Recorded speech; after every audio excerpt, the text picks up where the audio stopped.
Hi friends, అందరూ బాగున్నారా? అందరూ బాగుండాలి, అందులో నేను ఉండాలని మనస్ఫూర్తిగా కోరుకుంటూ ఈరోజు వీడియో ఈ సీజన్లో ఎక్కువగాను ఉసిరికాయలు వస్తుంటాయి కదండి.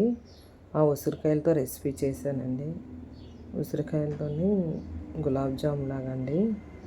ఇవి చూసారా, ఒక బౌల్లో వాటర్ వేసుకొని కింద ఏదైనా ఈ పాత్రలు మునిగిపోకుండా బేస్మెంట్ ఏదో పెట్టుకొని దానిపైన ఈ ఉసిరికాయలన్నీ ఇలా పెట్టి బాయిల్ చేయాలండి. ఎందుకంటే వాటర్లోనే మనం ఉడకబెట్టేసుకొని తీస్తాం అనుకోండి, అది అంటే అందులోకి దీని తాలూకా సి విటమిన్ తాలూకా అవన్నీ అందులోకి వెళ్ళిపోతాయి. మరి ఇంక ఇందులో ఏమీ ఉండదు, వేస్ట్. అందుకే ఈ మెథడ్లోన ఇవి ఇలా ఉడకబెట్టుకుంటే బాగుంటుంది. చూసారా, ఆవిరికి అన్నీ చక్కగాను ఇలాగా వీడినట్టుగా అయ్యాయి, ఉడికిపోయి.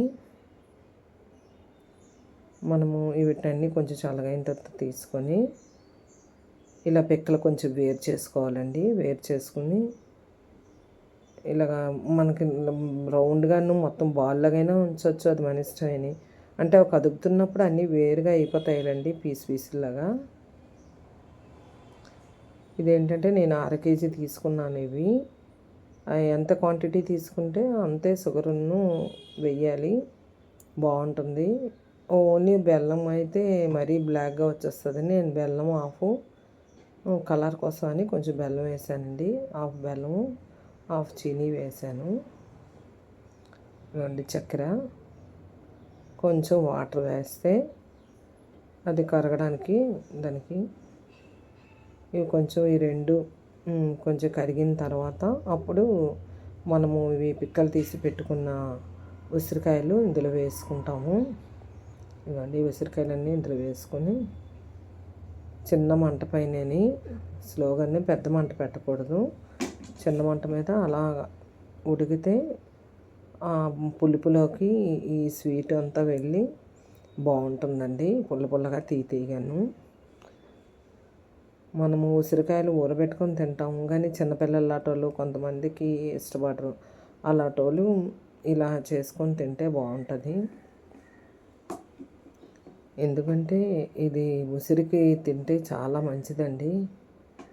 ఏదో ఒక రకంగా మనము దీన్ని వాడుతుండాలి.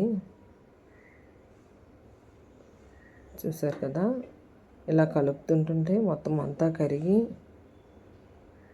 అలా ఉడుకుతుండి మొత్తం పాకం వచ్చినట్టుగా అవ్వాలండి. మధ్యన కలుపుతుండాలి.